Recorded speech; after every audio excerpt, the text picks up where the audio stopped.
सर्वमंगल मांगल्ये शिवे सर्वार्थ साधिके शरण्ये त्र्यंबके गौरी नारायणी नमोस्तुते।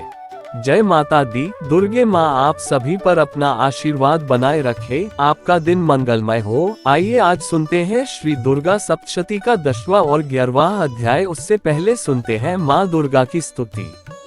जय माँ दुर्गा, द्वार पैर पुकारो मैं अनहद बजाए बाजो, दर्शन देव श्रीमात अर्जी एक मेरी है। भक्तन के तारन को निवास भूमि माही की ओ पंडन, दुख खंडन को करी नहीं देरी है। कहाँ लो बखानु मात भक्त धांधु उवार दीने, मेरी वर श्रीमात भई क्यों वबेरी है। सेवक पे बने नहीं मात सेवा तेरी कोई, सेवा बिन तारो श्री दुर्गे मात मेरी है। 10वां अध्याय। शुंभवध। महर्षि मेधा ने कहा, हे राजन, अपने प्यारे भाई को मरा हुआ तथा सेना को नष्ट हुई देखकर क्रोध में भरकर दैत्यराज शुंभ कहने लगा, दुष्ट दुर्गे, तू अहंकार से गर्व मत कर, क्योंकि तू दूसरों के बल पर लड़ रही है। देवी ने कहा, हे दुष्ट, देख मैं तो अकेली ही हूँ, इस संसार में मेरे सिवा दूसरा कौन है। ये सब मेरी शक्तियाँ हैं। देख ये सब की सब मुझ में प्रविष्ट हो रही हैं। इसके पश्चात ब्राह्मणी आदि सब देवियां उस देवी के शरीर में लीन हो गईं और देवी अकेली रह गई। तब देवी ने कहा, मैं अपनी ऐश्वर्य शक्ति से अनेक रूपों में यहाँ उपस्थित हुई थी, उन सब रूपों को मैंने समेट लिया है, अब अकेली ही यहाँ खड़ी हूँ, तुम भी यहीं ठहरो। महर्षि मेधा ने कहा, तब देवताओं तथा राक्षसों के देखते दो देवी तथा शुंभ में भयंकर युद्ध होने लगा। अंबिका देवी ने सैकड़ों अस्त्र शस्त्र छोड़े, उधर दैत्यराज ने भी भवग्र अस्त्रों का प्रहार आरंभ कर दिया। देवी के छोड़े हुए सैकड़ों अस्त्रों को दैत्य ने अपने अस्त्रों द्वारा काट डाला। इसी प्रकार शुंभ ने जो अस्त्र छोड़े उनको देवी ने अपनी भयंकर हुंकार के द्वारा ही काट डाला। दैत्य ने जब सैकड़ों बाण छोड़कर देवी को ढक दिया तो क्रोध में भरकर देवी ने अपने बाणों से उसका धनुष नष्ट कर डाला। धनुष कट जाने पर दैत्येंद्र ने शक्ति चलाई, लेकिन देवी ने उसे भी काट कर फेंक दिया। फिर दैत्येंद्र चमकती हुई ढाल लेकर देवी की ओर दौड़ा, किंतु जब वह देवी के समीप पहुंचा तो देवी ने अपने तीक्ष्ण बाणों से उसकी चमकने वाली ढाल को भी काट डाला। फिर दैत्येंद्र का घोड़ा मर गया, रथ टूट गया, सारथी मारा गया। तब वह भयंकर मुदगर लेकर देवी पर आक्रमण करने के लिए चला, किंतु देवी ने अपने तीक्ष्ण बाणों से उसके मुदगर को भी काट दिया। इस पर दैत्य ने क्रोध में भरकर देवी की छाती में बड़े जोर से एक मुक्का मारा। दैत्य ने जब देवी को मुक्का मारा तो देवी ने भी उसकी छाती में जोर से एक थप्पड़ मारा। थप्पड़ खाकर पहले तो दैत्य पृथ्वी पर गिर पड़ा, किंतु तुरंत ही वह उठ खड़ा हुआ। फिर वह देवी को पकड़कर आकाश की ओर उछला और वहां जाकर दोनों में युद्ध होने लगा। वह युद्ध ऋषियों व देवताओं को आश्चर्य में डालने वाला था। देवी आकाश में दैत्य के साथ बहुत देर तक युद्ध करती रही। फिर देवी ने उसे आकाश में घुमाकर पृथ्वी पर गिरा दिया। दुष्टात्मा दैत्य पुनः उठकर देवी को मारने के लिए दौड़ा। तब उसको अपनी ओर आता हुआ देखकर देवी ने उसकी छाती विदीर्ण करके उसको पृथ्वी पर पटक दिया। देवी के त्रिशूल से घायल होने पर उस दैत्य के प्राण पखेरु उड़ गए और उसके मरने पर समुद्र, द्वीप, पर्वत और पृथ्वी सब कांपने लग गए। तदनंतर उस दुष्टात्मा के मरने से संपूर्ण जगत प्रसन्न व स्वस्थ हो गया तथा आकाश निर्मल हो गया। पहले जो उत्पात सूचक मेघ और उल्कापात होते थे वह सब शांत हो गए। उसके मारे जाने पर नदियां अपने ठीक मार्ग से बहने लगीं। संपूर्ण देवताओं का हृदय हर्ष से भर गया और गंधर्वनियां सुंदर गान गाने लगी। गंधर्व बाजे बजाने लगे और अप्सराएं नाचने लगी। पवित्र वायु बहने लगी। सूर्य की कांति स्वच्छ हो गई। यज्ञशालाओं की बुझी हुई अग्नि अपने आप प्रज्वलित हो उठी तथा चारों दिशाओं में शांति फैल गई। 11वां अध्याय। देवताओं का देवी की स्तुति करना और देवी का देवताओं को वरदान देना। महर्षि मेधा कहते हैं, दैत्य के मारे जाने पर इंद्रादि देवता अग्नि को आगे करके कात्यायनी देवी की स्तुति करने लगे। उस समय अभीष्ट की प्राप्ति के कारण उनके मुख खिले हुए थे। देवताओं ने कहा, हे शरणागतों के दुख दूर करने वाली देवी, तुम प्रसन्न हो। हे संपूर्ण जगत की माता, तुम प्रसन्न हो। विश्वेश्वरी, तुम विश्व की रक्षा करो, क्योंकि तुम इस चर और अचर की ईश्वरी हो। हे देवी, तुम संपूर्ण जगत की आधार रूप हो, क्योंकि तुम पृथ्वी रूप में भी स्थित हो और अत्यंत पराक्रम वाली देवी हो। तुम विष्णु की शक्ति हो और विश्व की बीज परममाया हो, और तुमने ही इस संपूर्ण जगत को मोहित कर रखा है। तुम्हारे प्रसन्न होने पर ही यह पृथ्वी मोक्ष को प्राप्त होती है, हे देवी। संपूर्ण विद्याएं तुम्हारे ही भिन्न भिन्न स्वरूप हैं। इस जगत में जितनी स्त्रियां हैं वह सब तुम्हारी ही मूर्तियां हैं। एकमात्र तुमने ही इस जगत को व्याप्त कर रखा है। तुम्हारी स्तुति किस प्रकार हो सकती है, क्योंकि तुम परम बुद्धि रूप हो और संपूर्ण प्राणी रूप स्वर्ग और मुक्ति देने वाली हो, अतः इसी रूप में तुम्हारी स्तुति की गई है। तुम्हारी स्तुति के लिए इससे बढ़कर और क्या युक्तियां हो सकती हैं। संपूर्ण जनों के हृदय में बुद्धि रूप होकर निवास करने वाली, स्वर्ग तथा मोक्ष प्रदान करने वाली हे नारायणी देवी, तुमको नमस्कार है। कलाकाष्ठा आदि रूप से अवस्थाओं को परिवर्तन की ओर ले जाने वाली तथा प्राणियों का अंत करने वाली नारायणी, तुमको नमस्कार है। हे नारायणी, संपूर्ण मंगलों के मंगल रूप वाली, हे शिवे, हे संपूर्ण प्रयोजनों को सिद्ध करने वाली, हे शरणागत वत्सला, 3 नेत्रों वाली गौरी, तुमको नमस्कार है। सृष्टि, स्थिति तथा संहार की शक्तिभूता सनातनी देवी, गुणों का आधार तथा सर्व सुखमयी नारायणी, तुमको नमस्कार है। हे शरण में आए हुए शरणागतों, दीन दुखियों की रक्षा में तत्पर, संपूर्ण पीड़ाओं के हरने वाली हे नारायणी, तुमको नमस्कार है। हे नारायणी, तुम ब्रह्माणी का रूप धारण करके हंसों से जुटे हुए विमान पर बैठती हो तथा कुश से अभिमंत्रित जल छिड़कती रहती हो, तुम्हें नमस्कार है। महेश्वरी रूप से त्रिशूल, चंद्रमा और सर्पों को धारण करने वाली हे महावृषभ वाहन वाली नारायणी, तुम्हें नमस्कार है। मोरों तथा कुक्कुटों से घिरी रहने वाली, महाशक्ति को धारण करने वाली हे कौमारी रूपधारिणी, निष्पाप नारायणी, तुम्हें नमस्कार है। हे शंख, चक्र, गदा और शौंड धनुष रूप आयुधों को धारण करने वाली वैष्णवी शक्ति रूपा नारायणी, तुम हम पर प्रसन्न हो, तुम्हें नमस्कार है। हे दांतों पर पृथ्वी धारण करने वाली वाराह रूपिणी कल्याणमयी नारायणी, तुम्हें नमस्कार है। हे उग्र नरसिंह रूप से दैत्यों को मारने वाली, त्रिभुवन की रक्षा में संलग्न रहने वाली नारायणी, तुम्हें नमस्कार है। हे मस्तक पर किरीट और हाथ में महावज्र धारण करने वाली, सहस्र नेत्रों के कारण उज्ज्वल, वृत्रासुर के प्राण हरने वाली इंद्र शक्ति, हे नारायणी, तुम्हें नमस्कार है। हे शिवदूती स्वरूप से दैत्यों के महामत को नष्ट करने वाली, हे घोर रूप वाली, हे महाशब्द वाली, हे नारायणी, तुम्हें नमस्कार है। दानों के कारण विकराल मुख वाली, मुंडमाला से विभूषित मुंडमर्दिनी चामुंडा रूपा नारायणी, तुम्हें नमस्कार है। हे लक्ष्मी, लज्जा, महाविद्या, श्रद्धा, पुष्टि, स्वधा, ध्रुवा, महारात्रि तथा महाविद्या रूपा नारायणी, तुमको नमस्कार है। हे मेधा, सरस्वती, सर्वोत्कृष्ट ऐश्वर्य रूपिणी पार्वती, महाकाली, नियंता तथा ईशुपिनी नारायणी, तुम्हें नमस्कार है। हे सर्वस्वरूप सर्वेश्वरी, सर्वशक्ति युक्त देवी, हमारी भय से रक्षा करो, तुम्हें नमस्कार है। हे कात्यायनी, तीनों नेत्रों से भूषित ये तेरा सौम्य मुख सब तरह के डरों से हमारी रक्षा करे, तुम्हें नमस्कार है। हे भद्रा काली, ज्वालाओं के समान भयंकर, अति उग्र एवं संपूर्ण असुरों को नष्ट करने वाला तुम्हारा त्रिशूल हमें भयों से बचावे, तुमको नमस्कार है।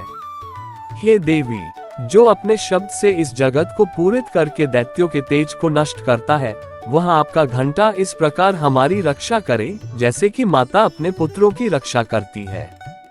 हे चंडिके, असुरों के रक्त और चर्बी से चर्चित जो आपकी तलवार है, वह हमारा मंगल करे, हम तुमकी नमस्कार करते हैं। हे देवी, तुम जब प्रसन्न होती हो तो संपूर्ण रोगों को नष्ट कर देती हो, और जब रुष्ट हो जाती हो तो संपूर्ण वांछित कामनाओं को नष्ट कर देती हो, और जो मनुष्य तुम्हारी शरण में जाते हैं उन पर कभी विपत्ति नहीं आती, बल्कि तुम्हारी शरण में गए हुए मनुष्य दूसरों को आश्रय देने योग्य हो जाते हैं। अनेक रूपों से बहुत प्रकार की मूर्तियों को धारण करके इन धर्मद्रोही असुरों का तुमने संहार किया है, वह तुम्हारे सिवा और कौन कर सकता था। चतुर्दश विद्याएं, शतशास्त्र और चारों वेद तुम्हारे ही प्रकाश से प्रकाशित हैं, उनमें तुम्हारा ही वर्णन है, और जहां राक्षस, विषैले सर्प, शत्रुघ्न हैं, वहाँ और समुद्र के बीच में भी तुम साथ रहकर इस विश्व की रक्षा करती हो। हे विश्वेश्वरी, तुम विश्व का पालन करने वाली विश्वरूपा हो, इसलिए संपूर्ण विश्व को धारण करती हो। इसीलिए ब्रह्मा, विष्णु, महेश की भी वंदनीय हो। जो भक्ति पूर्वक तुमको नमस्कार करते हैं वह विश्व को आश्रय देने वाले बन जाते हैं। हे देवी, तुम प्रसन्न हो और असुरों को मारकर जिस प्रकार हमारी रक्षा की है, ऐसे ही हमारे शत्रुओं से सदा हमारी रक्षा करती रहो। संपूर्ण जगत के पाप नष्ट कर दो और पापों तथा उनके फल स्वरूप होने वाली महामारी आदि बड़े 2 उपद्रवों को शीघ्र ही दूर कर दो। विश्व की पीड़ा को हरने वाली देवी, शरण में पड़े हुओं पर प्रसन्न हो। त्रिलोक निवासियों की पूजनीय परमेश्वरी, हम लोगों को वरदान दो। देवी ने कहा, हे देवताओं, मैं तुमको वर देने के लिए तैयार हूँ। आपकी जैसी इच्छा हो वैसा वर मांग लो, मैं तुमको दूंगी। देवताओं ने कहा, हे सर्वेश्वरी, त्रिलोकी के निवासियों की समस्त पीड़ाओं को तुम इसी प्रकार हरती रहो और हमारे शत्रुओं को इसी प्रकार नष्ट करती रहो। देवी ने कहा, वैवस्वत मनवंतर के 28वें युग में 2 और महाअसुर शुंभ और निशुंभ उत्पन्न होंगे। उस समय मैं नंद गोप के घर से यशोदा के गर्भ से उत्पन्न होकर विंध्याचल पर्वत पर शुंभ और निशुंभ का संहार करूंगी। फिर अत्यंत भयंकर रूप से पृथ्वी पर अवतीर्ण होकर मैं विप्रचित्ति नामक दानवों का नाश करूंगी। उन भयंकर महासुरों को भक्षण करते समय मेरे दांत अनार के पुष्प के समान लाल होंगे। इसके पश्चात स्वर्ग में देवता और पृथ्वी पर मनुष्य मेरी स्तुति करते हुए मुझे रक्तदंतिका कहेंगे। फिर जब 100 वर्षों तक वर्षा न होगी तो मैं ऋषियों के स्तुति करने पर अयोनिज नाम से प्रकट होंगी और अपने 100 नेत्रों से ऋषियों की ओर देखूंगी। अतः मनुष्य शताक्षी नाम से मेरा कीर्तन करेंगे। उसी समय मैं अपने शरीर से उत्पन्न हुए प्राणों की रक्षा करने वाले शाकों द्वारा सब प्राणियों का पालन करूंगी और तब इस पृथ्वी पर शाकंभरी के नाम से विख्यात होंगी और इसी अवतार में मैं दुर्ग नामक महाअसुर का वध करूंगी और इससे मैं दुर्गा देवी के नाम से प्रसिद्ध होंगी। इसके पश्चात जब मैं भयानक रूप धारण करके हिमालय निवासी ऋषियों महर्षियों की रक्षा करूंगी, तब भीमा देवी के नाम से मेरी ख्याति होगी और जब फिर अरुण नामक असुर तीनों लोकों को पीड़ित करेगा, तब मैं असंख्य भ्रमरों का रूप धारण करके उस महादैत्य का वध करूंगी। तब स्वर्ग में देवता और मृत्युलोक में मनुष्य मेरी स्तुति करते हुए मुझे भरामरी नाम से पुकारेंगे। इस प्रकार जब जब पृथ्वी राक्षसों से पीड़ित होगी, तब तब मैं अवतरित होकर शत्रुओं का नाश करूंगी। जय माता दी। आइए अब सुनते हैं अद देवी सूक्त। देवी और महादेवी को हमारा नमस्कार है। शिवा को सदैव नमस्कार है। प्रकृति एवं भद्रा देवी को नमस्कार है। नियम पूर्वक हम लोग जगन माता को नमस्कार करते हैं। रौद्रा, रुद्र स्वरूपा, नित्या, गौरी, धात्री, ज्योत्सना, इंद्ररूपिणी और परमानंदमयी देवी को निरंतर नमस्कार है। कल्याण करने वाली, वृद्धि और सिद्धि देने वाली भगवती को नमस्कार है। नैऋति राक्षसों की लक्ष्मी देवी को नमस्कार है। राजाओं के यहाँ राजलक्ष्मी के रूप में निवास करने वाली तथा शर्वाणी देवी को बार बार नमस्कार है। दुर्गा, दुर्गपारा, संसार सागर से पार करने वाली, सारा, सबकी सारभूता, सर्वकारिणी, ख्याति, विख्यात रूपिणी, कृष्णा और धूमा देवी को सदा नमस्कार है। जो अति सौम्य तथा रौद्र रूपा है, उस भगवती को नमस्कार है। जगत प्रतिष्ठा और कृति स्वरूपा भगवती को बार बार नमस्कार है। जो देवी सब प्राणियों में विष्णु माया के नाम से कही जाती है, उसको बारंबार नमस्कार है। जो देवी सब प्राणियों में चेतना कही जाती है, उसको बारंबार नमस्कार है। जो देवी सब प्राणियों में बुद्धि रूप से स्थित है, उनको नमस्कार है, उनको नमस्कार, बारंबार नमस्कार है। जो देवी सभी प्राणियों में निद्रा रूप से स्थित है, उनको नमस्कार, उनको नमस्कार, उनको नमस्कार है। जो देवी सभी प्राणियों में क्षुधा रूप से स्थित है, उनको नमस्कार, उनको नमस्कार, उनको बारंबार नमस्कार है। जो देवी सब प्राणियों में छाया रूप से स्थित है, उनको नमस्कार, उनको नमस्कार, उनको बारंबार नमस्कार है। जो देवी प्राणियों में शांति क्षमा रूप से स्थित है, उनको नमस्कार, उनको नमस्कार, उनको बारंबार नमस्कार है। जो देवी सब प्राणियों में तृष्णा रूप से स्थित है, उनको नमस्कार, उनको नमस्कार। उनको बारंबार नमस्कार है। जो देवी सब प्राणियों में शांति रूप से स्थित है, उनको नमस्कार, उनको नमस्कार, उनको बारंबार नमस्कार है। जो देवी सब प्राणियों में जाति रूप से स्थित है, उनको नमस्कार, उनको नमस्कार, उनको बारंबार नमस्कार है। जो देवी सब प्राणियों में लज्जा रूप से स्थित है, उनको नमस्कार, उनको नमस्कार, उनको बारंबार नमस्कार है। जो देवी सब प्राणियों में श्रद्धा रूप से स्थित है, उनको नमस्कार, उनको नमस्कार, उनको बारंबार नमस्कार है। जो देवी सब प्राणियों में कांति रूप से स्थित है, उनको नमस्कार, उनको नमस्कार, उनको बारंबार नमस्कार है। जो देवी सब प्राणियों में लक्ष्मी रूप से स्थित है, उनको नमस्कार, उनको नमस्कार, उनको बारंबार नमस्कार है। जो देवी सब प्राणियों में वृत्ति रूप से स्थित है, उनको नमस्कार, उनको नमस्कार, उनको बारंबार नमस्कार है। जो देवी सब प्राणियों में स्मृति रूप से स्थित है, उनको नमस्कार, उनको नमस्कार, उनको बारंबार नमस्कार है। जो देवी सब प्राणियों में दया रूप से स्थित है, उनको नमस्कार, उनको नमस्कार, उनको बारंबार नमस्कार है। जो देवी सब प्राणियों में तुष्टि रूप से स्थित है, उनको नमस्कार, उनको नमस्कार, उनको बारंबार नमस्कार है। जो देवी सब प्राणियों में माता रूप से स्थित है, उनको नमस्कार, उनको नमस्कार, उनको बारंबार नमस्कार है। जो देवी सब प्राणियों में भ्रांति रूप से स्थित है, उनको नमस्कार, उनको नमस्कार, उनको बारंबार नमस्कार है। जो देवी सब इंद्रियों की और संसार भर के प्राणियों की अधिष्ठात्री है तथा सब प्राणियों में निरंतर व्याप्त है, उनको बारंबार नमस्कार है। जो देवी संपूर्ण संसार में चैतन्य रूप से व्याप्त होकर स्थित है, उनको नमस्कार, उनको नमस्कार, उनको बारंबार नमस्कार है। पूर्व समय में अपने अभीष्ट फल को पाने के लिए सभी देवताओं ने जिनकी स्तुति की थी, देवेंद्र ने बहुत दिनों तक जिनकी सेवा की थी, वह सभी मंगलों की कारणभूता ईश्वरी हमारा कल्याण और मंगल करे तथा सभी आपत्तियों को नाश करे। प्रबल दैत्यों से कष्ट पाकर हम लोग जिनको प्रणाम करते हैं, जो भक्तिभाव से विनम्र पुरुषों द्वारा स्मरण करने पर तत्काल ही सभी आपत्तियों को नाश कर देती है, वे कल्याणकारिणी भगवती हमारी आपत्तियों को दूर करें। क्षमा याचना। हे परमेश्वरी, मेरे द्वारा रात दिन सहस्रों अपराध होते रहे हैं, अतः आप मुझे अपना सेवक समझकर कृपा पूर्वक मेरे उन अपराधों को क्षमा करो।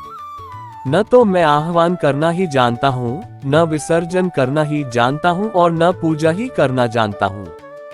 हे परमेश्वरी, मुझे क्षमा करो। हे सुरेश्वरी, मैंने जो मंत्रहीन, क्रियाहीन और भक्तिहीन पूजन किया है, वह सब आपकी दया से पूर्ण हो। सैकड़ों अपराध करके भी भक्त आपकी शरण में आकर केवल जगदम्ब कहकर ही मोक्ष को प्राप्त करते हैं, जिसे ब्रह्मादि देवगण भी पाने में असमर्थ होते हैं। हे जगदम्बिके, मैं अपराधी हूँ, किंतु आपकी शरण में आया हूँ, अतः इस समय में दया का पात्र हूँ। तुम जैसा चाहो वैसा करो।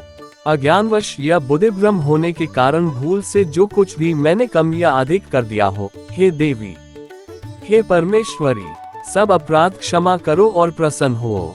हे जगन माता, हे कामेश्वरी, सच्चिदानंद स्वरूपिणी परमेश्वरी, आप प्रेम पूर्वक मेरी यह पूजा स्वीकार गुप्त की रक्षा करने करो और मुझ पर प्रसन्न हो। आप गुप्त से भी वाली हो, आप मेरे किए हुए इस जाप को ग्रहण करके मेरे सभी अपराधों को क्षमा करो। हे देवी, हे महेश्वरी, आपकी कृपा से मुझे सिद्धि की प्राप्ति हो। जय माता दी, नौ दुर्गा की जय। बोलिए साचे दरबार की जय।